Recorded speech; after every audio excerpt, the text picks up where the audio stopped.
Mother, it's been 4 days since I've had even a single grain of food. Will I get something to eat today? You will eat today, you will eat tomorrow, and you will eat every day, my son. She was just a simple woman who ran a small roadside food stall, but her heart was enormous. Feeding those 4 orphan children every day had become her daily habit. Time passed. 20 long years went by. One day, 4 shining luxury cars stopped right in front of that same little stall. People were stunned. 4 wealthy men stepped out of the cars and walked straight to the old woman. They bent down and touched her feet. "Mother, if we are alive today, it is only because of you." In that moment, not just one life, but many destinies were changed. But this story does not end here. The real story begins now. Between the narrow lanes of Govindpur stood a small house. This was the home of Meera and Kartik. For Meera, it was not just 4 walls. It was the temple of her dreams. Kartik worked as a simple clerk in a private office. They had been married for 4 years. In those 4 years, there was endless love, but their courtyard remained empty. Every evening, Meera would sit by the window, watch the neighborhood children playing, and unknowingly place her hand on her empty womb. Will my destiny ever smile too? One morning, while sweeping the courtyard, Meera heard a taunt. It's been 4 years. If Kartik had married a woman who could give him a child, my lap would be filled with a grandchild today. Meera's eyes filled with tears, but she said nothing. She quietly walked into the kitchen. Kartik understood everything. One night he held Meera's hand and said, "Meera, I want to take you away from here. Let's go to Shimla for a few days." Meera tried to refuse, but the love hidden in his eyes would not let her. Those 15 days in Shimla passed like a dream. The cold winds, the snowy peaks, and a peace that touched the soul. There, on the steps of an old Shiva temple, they met a holy mountain sage. The sage gave them some herbs, placed his hand on Meera's head, and said, "Have patience, daughter. Nature does not leave anyone's womb empty. Your courtyard will no longer remain empty. This is a sign from Mahadev." A new ray of hope awakened inside Meera. After returning from Shimla, things began to change. Meera started feeling tired. One afternoon, while cleaning, she suddenly became dizzy and collapsed. "Meera, are you okay? Let's go to the doctor." Just then, Kartik's phone rang. It was an urgent call from the office. A major project had run into trouble. "Meera, I have to leave right now. You go to the nearby clinic by taxi. I'll meet you there." Meera reached the clinic alone. After the examination, the doctor smiled and said, "Congratulations, Mrs. Meera. You are going to become a mother." At that moment, Meera felt as if time had stopped. Tears rolled down her cheeks. But these were tears of joy, not pain. She called Kartik. Driving at high speed on the highway, Kartik answered. "Kartik, we're going to be parents. The sage's blessing has come true. Really, Meera, I am the luckiest man in the world. I'm coming right now. We will celebrate this new life together." Kartik spoke excitedly. But before he could finish his sentence, a heart-ripping scream echoed through the phone, followed by the terrifying sound of metal crashing into metal. "Kartik! Kartik!" Meera screamed in panic. But the only reply was silence. Just then, a call came from an unknown number. "Are you Mr. Kartik's wife? There has been a serious accident on the highway. Your husband's car collided with a truck. Kartik is no more." She collapsed to the ground and lost consciousness. When she regained her senses, she was lying on a hospital bed. Her eyes were open, but it felt as if her breathing had stopped. In her ears still echoed Kartik's last voice, full of joy. The door opened. The doctor walked in.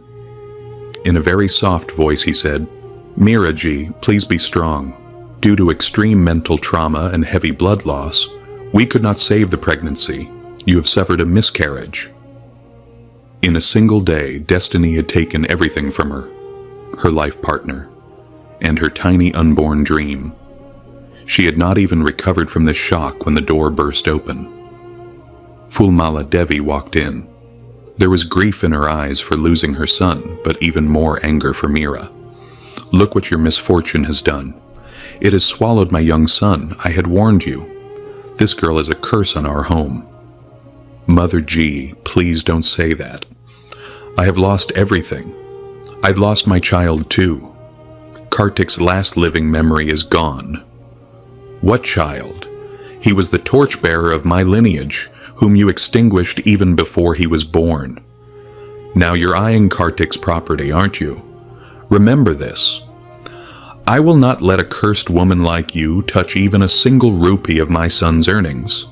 These doors are closed for you forever. 4 days later, Meera was discharged from the hospital, but no one was waiting for her outside. No home, no family, no support. Her parents had left this world years ago. She reached into her torn pocket. A few crumpled notes came out. These were the same notes Kartik had once said, "Keep this for emergencies." Meera pressed the notes against her chest and sat on the roadside, crying uncontrollably. Where should I go now, Kartik? Finally, Meera took shelter in a small slum near the city railway station. The first few nights she slept on a torn blanket laid on the ground, clutching Kartik's old shirt to her chest, sobbing quietly. Every night the same question echoed in her mind. What now? But within a few days she understood. Tears do not fill an empty stomach, and pain does not run a life. She kept remembering Kartik's words again and again. While eating, he would laugh and say, "Meera, Annapurna herself descends into your hands. Even big hotels can't match your taste." Those words became Meera's strength. She made a decision. If life had taken everything from her, she would now build something of her own. She sold her remaining jewelry and bought an old wooden food cart. She cleaned it, painted it, and hung a small board on it. Meera's kitchen. While the city slept, Meera's stove would light up. Standing for hours under the burning afternoon sun, she served cheap, heart-made food to laborers and passers-by. Sometimes municipal officers came to remove her cart. Sometimes local goons tried to bully her into giving free food. Meera would simply say, "I will fight my own case. I don't need anyone's charity." One evening, when the sun had set and sadness was spreading across the sky, Meera was packing up her cart. Then her eyes fell across the road beneath an old banyan tree. There, 4 small children were sitting close together. Their eyes were fixed on Meera's empty cooking pot. Meera waved her hand, calling them closer. With trembling steps, they walked toward her. She bent down and asked gently, "Son, what are you doing here alone? Where are your parents?" The eldest child replied, "Mother is dead. Father went somewhere. We have been searching for food for 4 days." Meera's heart shattered. Without wasting a single moment, she lit her stove again. She served hot rotis and lentils. The children attacked the food hungrily. Seeing them eat, tears of motherhood flowed from Meera's eyes. When their stomachs were full, the youngest child held the edge of her sari and innocently asked, "Will we get food tomorrow too?" Meera knelt down, pulled all 4 into her arms and said, "Yes, my children, come every day. As long as this mother's hands can work, you will never sleep hungry." At that moment, Meera felt as if Kartik's unfinished dream and her lost child had returned to her in these 4 innocent faces. She named them Suraj, Vikas, Vishal, and Arav. Now dawn had returned to Meera's life. She was no longer just a helpless widow. She was now the mother of 4 orphaned children. That corner of the street was no longer just a food stall. It had become a home of love and hope. Time continued its journey. Before she realized it, 15 years had passed. Mira's hands, once soft, had become rough from stove flames and spices. Her kitchen had become the pride of the entire neighborhood, the last hope for thousands of hungry souls. And those 4 children were no longer children. They had grown into educated, capable young men. Mira sacrificed her hunger, her sleep, her needs, everything, to get them into the city's best colleges. One evening, a light rain was falling. Suraj came running, touched Mira's feet, his eyes shining. "Mother, I got selected. I received a scholarship at the city's biggest engineering college." Tears of joy flowed from Mira's eyes. She kissed Suraj's forehead and said, "I always believed, my son. Your hard work and my prayers never go in vain. If your father Kartik were alive today, his chest would swell with pride." Joy returned to the home. Vikas was making a name in law studies. Vishal began creating his own identity in business. Arav chose social service because he had seen hunger from the closest distance. That old wealthy builder whose cruelty once took Kartik's life and forced Mira onto the streets had now become the city's most powerful and heartless man. Fear gripped him. If these 4 boys continue to rise, one day they will demand my accountability. Fear gave birth to hatred, and hatred to a new conspiracy. One afternoon, while Mira was baking rotis on the stove, some goons and corrupt policemen in uniform arrived. Without any warning, they overturned her food cart. "Hey, old woman! This land has been bought for a mall. Pack up and get lost." Mira folded her hands and pleaded, "Sir, this is my livelihood. The future of these children is tied to this stove." That night, Mira burned with high fever. Lying alone inside her dark hut, she kept remembering her sons. And in another corner of the city, inside the shadows, the builder was executing the most dangerous part of his conspiracy. He met the 4 brothers. Fake documents, old photographs, and poison-filled words. "The woman you call mother is the criminal behind your parents' death. She and her husband Kartik killed your real parents. She raised you only to wash away her sins and claim your future earnings." Suraj, Vikas, Vishal, and Arav, who had stayed away from the world's cruelty, accepted that lie as truth.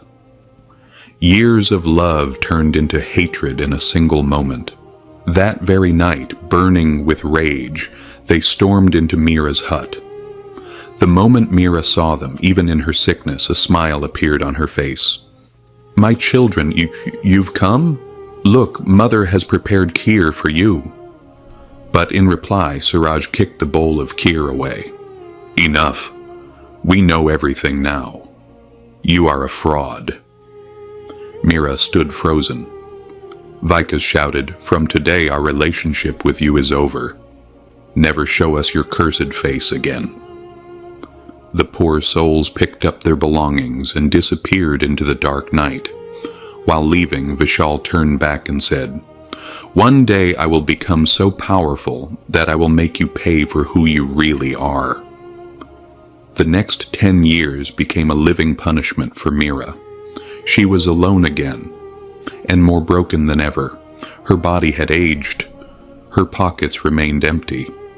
The people of the slum started calling her a mad old woman, because every day she went and sat at the same corner from where her sons had once walked away. She still believed, even if late, one day the truth would return.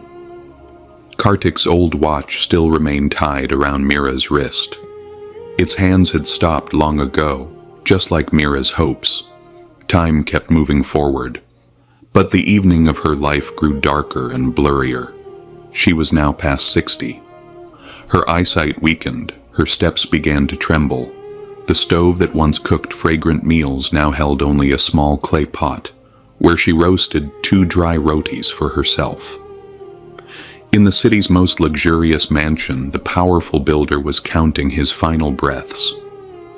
For the first time, the footsteps of death awakened the conscience sleeping inside him. With trembling hands, he called Suraj, Vikas, and Vishal to his side. "I told you a very big lie." He finally confessed the truth. "Meera did not kill your parents. She sacrificed her own motherhood so that you could study. I deceived her and stole her land, days, and home." While speaking, he placed the cupboard key into their hands. Inside were all the real documents. The moment the truth came out, it felt as if the ground slipped beneath their feet. Vikas broke down in uncontrollable tears. Vishal punched the wall. "What have we done? We killed our own mother while she was still alive."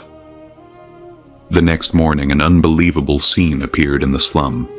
4 shining black Rolls-Royce cars slowly passed through the muddy lanes and stopped in front of Meera's broken hut. People froze in place.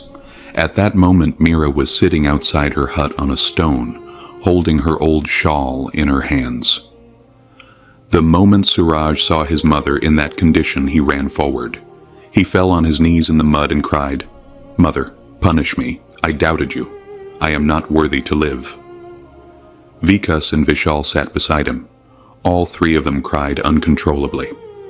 Meera said softly, "I forgave you long ago, my children, but my heart broke the day you doubted my motherhood. I did not want your cars. I only wanted your trust." Vishal placed his head in her lap. "Mother, we have come to take you with us. I will take every last penny from the builder's family who separated us." Meera lifted all of them, kissed their foreheads, and said gently, "A mother can never hate her children, no matter how big their mistake may be." They supported her and took her toward those luxurious cars. After reaching the city, they named their biggest mansion Meera Nivas. But Meera had not come there to live in comfort. She said to her sons, "If you truly want redemption, build an ashram in my name, where no orphan is separated from a mother and no child sleeps hungry." Today, Meera manages the kitchen of the Meera Memorial Ashram. Now she does not have 4 children, she has thousands, and every evening her 4 sons come to eat simple rotis made by her own hands. At the main gate of the ashram hangs Kartik's old photograph, smiling as if saying, "Love and truth never lose." Friends, how did you like this story? Please share your thoughts in the comments. We'll meet again in the next story.